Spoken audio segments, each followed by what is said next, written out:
brought your graphing calculator, you can get that out.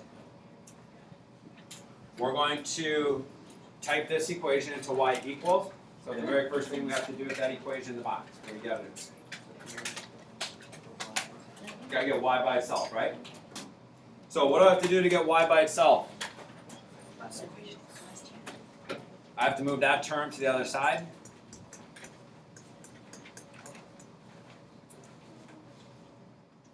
And now divide by 3. Now some of you will do this.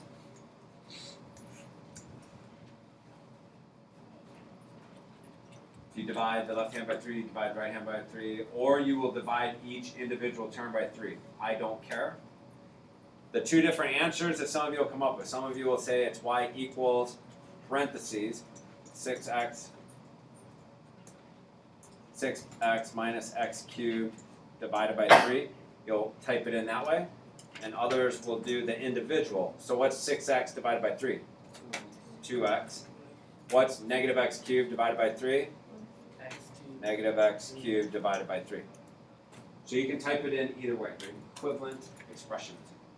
Is negative x cubed divided by 3 the same as 1? Okay, so if I go to my y equals, what did we say? I'm going to do this one. 6x minus,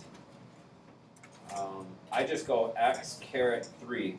Now remember when I'm hitting this caret button, the symbol going up into the exponent, some of you will actually get that symbol. Mine moves it into the exponent. Now my cursor is in the exponent, so I have to move back out. So again, depending on what kind of calculator you have, you'll have some different things. And then I'm dividing by 3. I'm just going to check my window. My window is off, so I'm going to hit zoom, standard, zoom 6, and that takes me back to the negative 10 to 10, negative 10 to 10 window. And so we get this curve. Okay? That's a great window. What they are asking us to do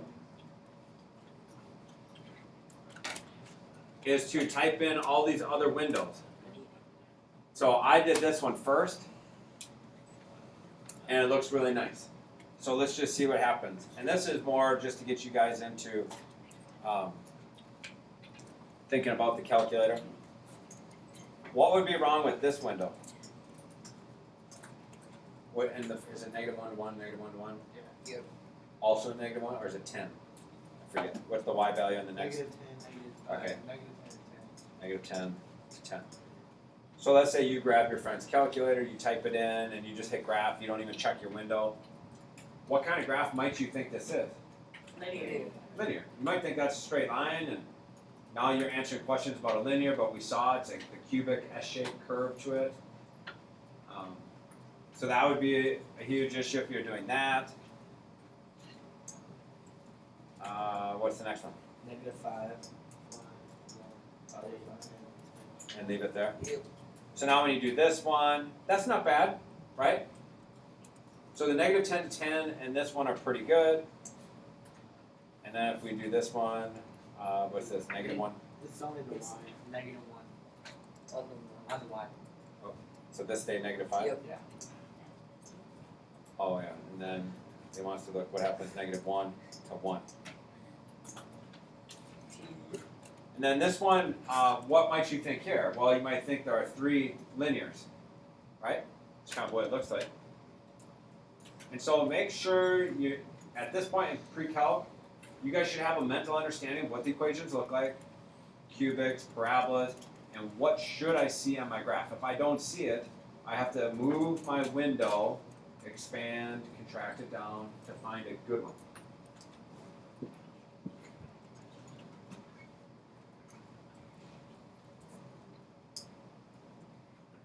What kind of equation is this?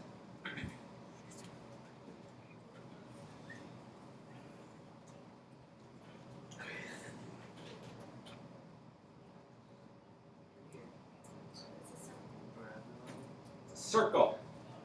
Both x and y are being squared and it's set equal to a number. Thank you, nice. But you might have not seen it. You might have been expecting maybe this. If I'd written it like this, maybe it'd be easier for you to see. So either one is really saying you have a circle with what information do you know looking at it? What's one thing you know? Radius. Radius is what? Radius is 5, yes. It's got a square root of that number. And where's your center? 0, 0, the origin. So it's right in the center. How would I be able to type this into the calculator?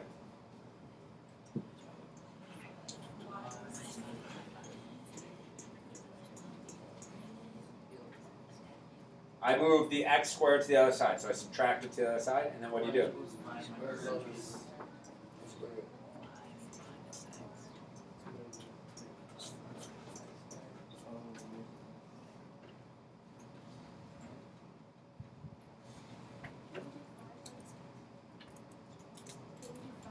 No.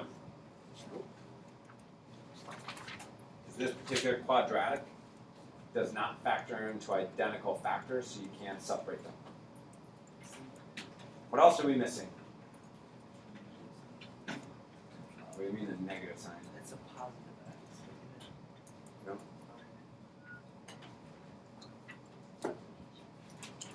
Simpler?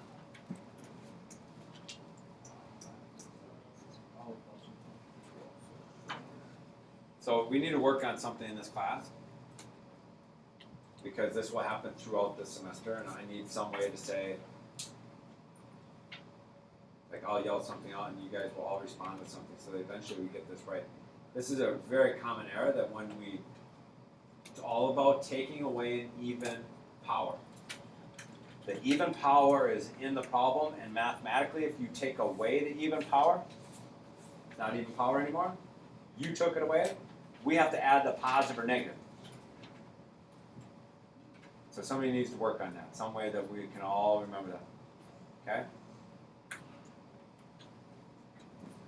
So, now we can type this into our graphing calculator. And to do that, you would type in the square root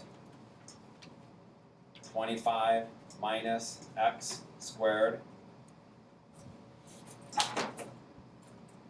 And then we're going to put the negative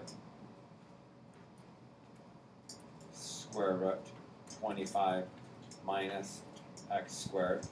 So you have both the positive and the negative, but you have to do them in separate lines, as far as I know. I've never found a way to put them in both. But then we need to go back to our window, and I'm just going to go zoom 6 to standard window. And it does look a little bit more of an oval, right? And it's only because of the way, it's like what, the 16 by 9 ratio. Every tick mark going side to side is worth more than every tick mark going up when you talk about pixels on your screen. This is 20, and this is 20. You can see that this is wider than it is taller, right? So if that bothers you, then you have to tell your calculator to zoom square, number 5, and now each tick mark gets the same amount and it looks a little more circular. But if it doesn't bother you, you just draw the circle. Is this next?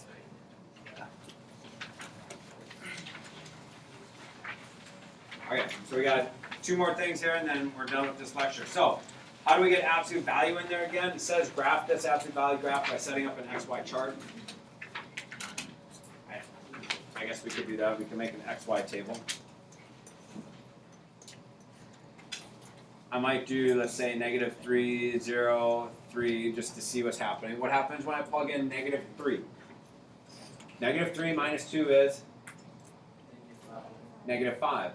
What is the absolute value? It makes it positive. Distance from 0. So when you look at a number line, -5, how far is -5 from 0? 5. Plus 1? Plug in 0, what do you get? 0 minus 2 is -2. How far is -2 from 0? 2 plus the 1? 3. Plug in 3. 3 minus 2 is 1. How far is positive 1 from 0? 1. plus the 1. You know, so when you look at the graph, it's doing this. Negative 3, 1, 2, 3, 1, 2, 3, 4, 5, 6. 0, 3 would be right there. 3, 2. 1, 2, 3, 2. So this kind of has a weird shape going. What are we expecting?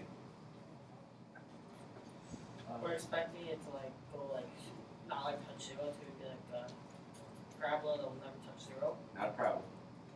I like that. That's good. We call it a V. This is a V-shaped graph. So parabolas we call a U-shaped graphs, kind of rounded at the bottom. This one's going to come to a point. It could be up or could be down. So as you're doing these point plots, you can continue picking some until you saw the V, right? How do we get it on the graphing calculator?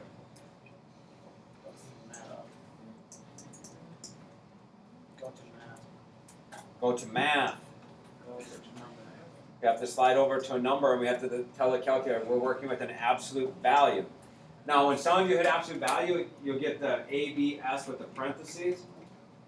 Mine's coming up with the absolute value bars and I type inside there, same thing, whatever. So what was it, x minus 2? So x minus 2, I have to get outside of the absolute value. Now I can say plus 1. Because it's minus 2 inside, this is going to shift our v to the right. And so you can see the sharp v to it. And it's shifted up 1. So if you do this graph, shifted to the right, 2, up 1, that's kind of where the point is, and it goes like this. So as we head into the first exam, you guys are going to have a mental idea of what's linear, what's a U-shaped graph, what's a V-shaped graph, what's the cubic, and how they're moving up or down, left or right a little bit. Circles, half circles. And the last one, very quickly, I need some, Michael, you read it. Y equals x cubed plus 3x squared Plus, minus 4x. plus 4x. No, minus 4x. Oh, minus 4x. Okay, minus 4x. Minus 5. Minus 5. There's your graph. Kind of a crazy S-shaped curve. The first thing they're asking us to do is, what is your y value when your x is 4? So I'm telling you x is 4. What's its output? Who knows one way to find it? Plug it in. Plug 4 as all the x's. Okay, so I could do Excess 4 cubed plus 3 times 4 squared minus 4 times 4 minus 5, right? So I can type that into my calculator. Did anybody do that yet? What do you get?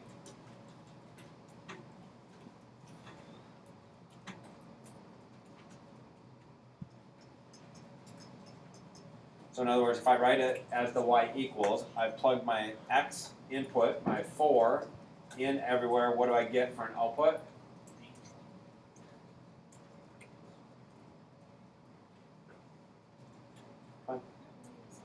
What? 91. 91. Double check that you have all your signs, parentheses, in the right spot. What's another way you know how to do it? The table. I can go to a table, so I might go table set. My table is starting at 16, so I want to start at 4. Now when I go second graph, table, the output, there it is. When x is 4, the output is 91. What else? One that maybe students don't use a ton, but you're on your graph. You can go second trace. We never use the trace function because it's not accurate. But second trace takes me to a calculate menu. And if I say value, it'll say what x value do you want me to calculate? 4. And it tells me when x is 4, 91, and it puts a dot, where it would be. What else? That's it. Good. Now we're going to work on this one. Now we know the output is 3, so tell me a way you can do this.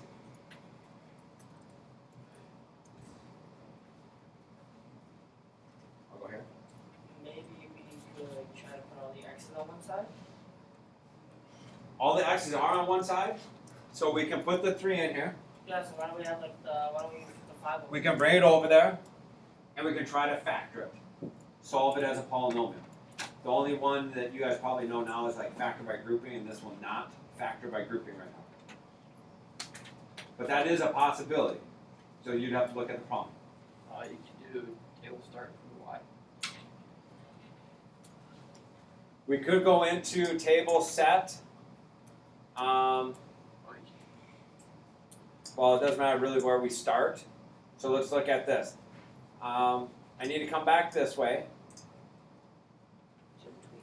The intermediate, there's an intermediate value theorem it's called. In between x is 1 and x is 2, I must have been crossing over, right? Because it's going from a negative to a positive, so it hit the y value of 3 in there somewhere. Looks like there's another one somewhere maybe in between there, and negative 1 to 5, or negative 5 to 1. So what this is telling me is that they're not nice numbers. So I think the easiest way is go back to y equals. We're going to add another one. What's the y value? 3? 3, yeah. So I'm going to type in a y value of 3 and I'm going to graph it. Now without maybe knowing how to do it, where are the solutions? The lines intersecting your straight line. Yeah, wherever my graph hits 3. It hits there, and it hits there. So you can go second trace again to calculate. This time we want an intersection, number 5. This is not some fun game, so it's asking you, if you have multiple lines. Is your first curve the cubic? Yes. Is my second curve the horizontal line of 3? Yes. And guess is just hit enter. Okay, so the intersection, write that down, negative 1.289. Definitely not a nice number.